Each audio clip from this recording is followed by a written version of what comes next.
So after a lot of thinking about it and a lot of testing, I have now changed my recommended Facebook ad campaign structure, and I need to show you what it now looks like. Is that even allowed? I don't know. That's exactly what I'm gonna do in this video. Now, the first thing we need to talk about when it comes to Facebook ad campaign structure is how many ad sets should actually go in your campaign. Now, Meta has had concerns about audience fragmentation, so having multiple ad sets for a while now. They would rather you consolidated your ad sets down into just one ad set in that campaign.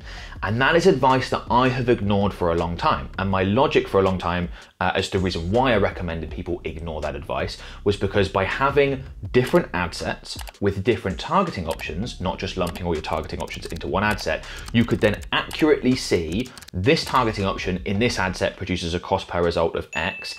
This targeting option in this ad set produces a cost per result of Y. Which one is better? X outperforms Y, therefore going forward we should stop advertising to Y and we should start advertising to X. And that data used to be really valuable. But with the rise of open targeting and even hybrid options like Advantage Plus Audience, having the separate data from the separate targeting options is now a lot less important. We are doing far less testing on targeting than we used to, and the manual work that advertisers used to do when it came to targeting used to be a lot more important, and because of the reasons I've already mentioned, it is becoming far less important. Okay, so the upside to separate ad sets has decreased, and there are advantages on the other side of it to going with one ad set or fewer ad sets. Firstly, by doing so, you consolidate data. So let's say you're spending $100 a day and you've got 4 ad sets. You're spending roughly $25 per ad set per day. Well, if you put all that budget, all that $100 into the one ad set, that ad set is going to learn much faster. And we know that Facebook's machine learning, AI systems, they need data to be able to do that. And that has a big impact on the results that our campaign generates. They're also going to get out of the learning phase faster. You're going to see more data as an advertiser faster, and overall you're going to see better performance. That's one of the big advantages and one of the reasons why Meta doesn't want you to have audience fragmentation and bring things down, is to consolidate your budget and get more data in a shorter time period.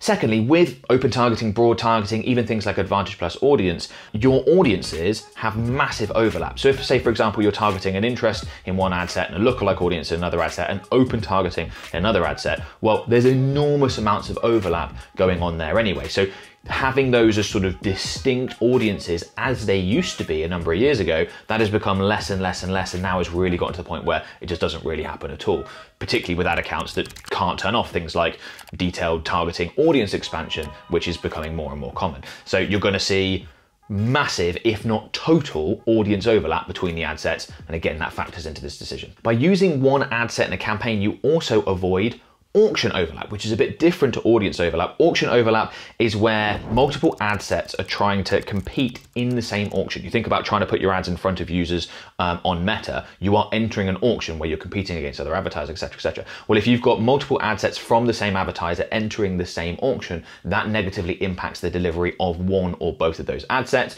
You're likely to see CPMs rise, or simply one of them or both of them spend less budget than you want them to because they're sort of competing, and Meta gets a little bit confused, doesn't really know what to do with it.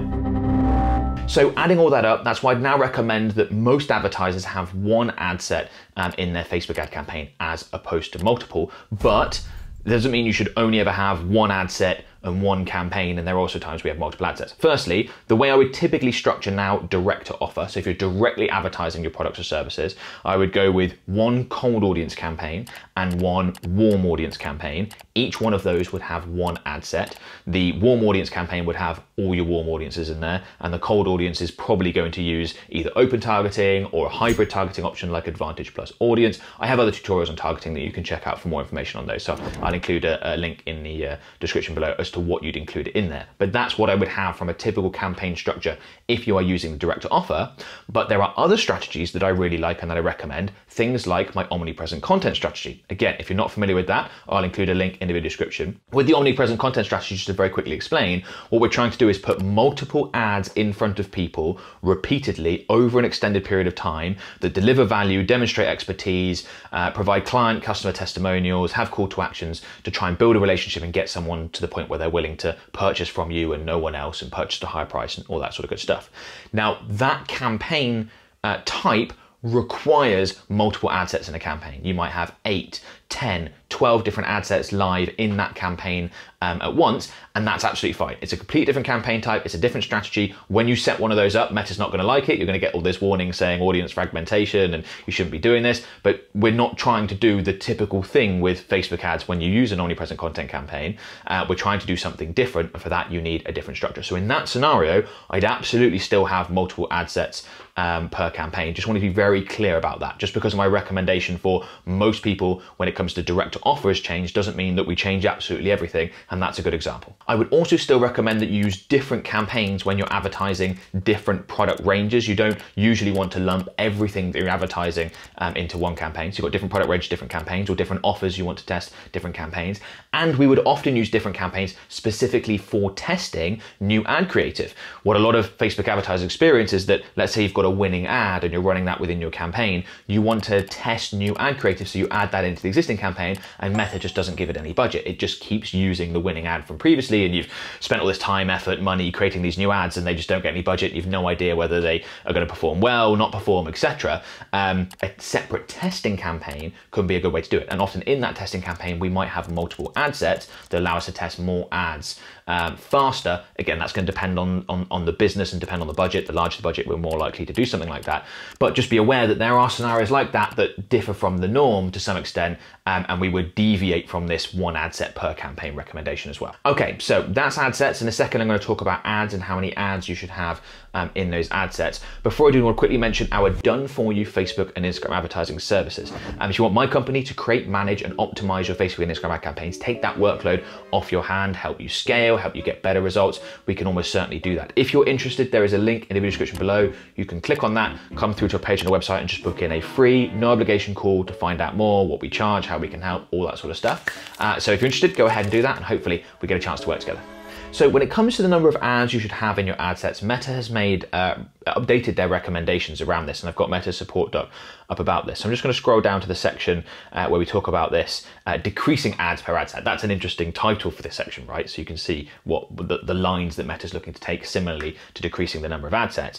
And they say here, right, use 6 or fewer creatives per ad set is the updated recommendation. Now, I've not been recommending that most advertisers use more than 5 anyway, so it's very much in line with that. And I think there's actually some nuance that Meta doesn't give us here that I'd like to add that I think is important. And that's that this 6 max ads per ad set recommendation is budget specific. So I wouldn't go over 6 basically in any scenario. If you've got lots of different ads, say you've got 20 ads that you want to test, just don't do it all at once, right? You test your 6 and then you keep the best performers and you get rid of the underperformers, and then you test the next round and then you test the next round. Like, you can do it consecutively as opposed to all at the same time, and that's how you're able to test more if you want to test within that ad set, that is. But I do think that if you're operating with a relatively small budget, you don't want to use the 6 ad recommendation either. You want to bring that back down. And again, it comes down to consolidating data, right? Do you want your budget to be split over 6 ads? Well, if you're spending thousands a day, absolutely fine. You're going to get lots of conversions. You're going to find out which are better. The campaign's going to optimize. If you're spending $10 a day, $15 a day, $20 a day, I'd bring that down. It's absolutely fine to operate with 2 ads, 3 ads, even 1 ad sometimes within an ad set. Just think of the 6 as a maximum.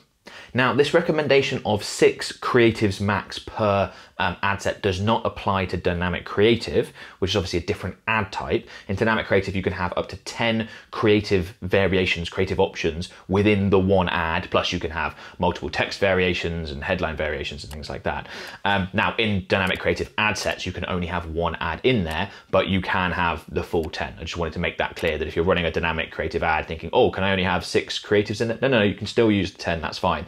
The 6 creative maximum recommendation is for sort of 6 separate ads within ad set. So a little bit of a difference there. This recommendation does not apply to Advantage Plus shopping either, because depending on the size of the product range that you are advertising, you might have way more combinations of that simply because you've just got way more products going on, and that's absolutely fine. Don't think that that applies here and that you therefore need to try and change things and adjust how your Advantage Plus shopping campaign set up and all that sort of stuff. That's a different thing. Another thing we do see in this support doc is that if you're testing multiple text variants, so this section just here, use multiple text optimization. And what they mean by that is when you create an ad, you'll often see that once you've written your headline, for example, you've got the option to add more headlines beneath it. And Meta's saying you're better off doing that, so having one ad with the multiple text options that you're testing, as opposed to duplicating the ad and creating multiple ads and having sort of one text variation in each one of those. It's going to allow Meta to test better. Now, of course, in this scenario, that only works if you're going to keep your creative the same and you just want to test like different wordings around your headline or things like that, then this recommendation is good. If you wanted to test a completely different offer, something significantly different, I would recommend that you create separate ads for those. But if it's a text variation change, wording of a headline, emphasizing one benefit over another, then use the multiple text optimization option. Much the same way, if you want to test multiple ad creative options, but they're all quite similar, Meta recommends using dynamic creative for that. So if you want to test different background colors or different images of your product from different angles or whatever it is, then dynamic creative could work really well for that. If you're testing something completely different offers, things that have a completely different style, we would typically look to break those out into different ads.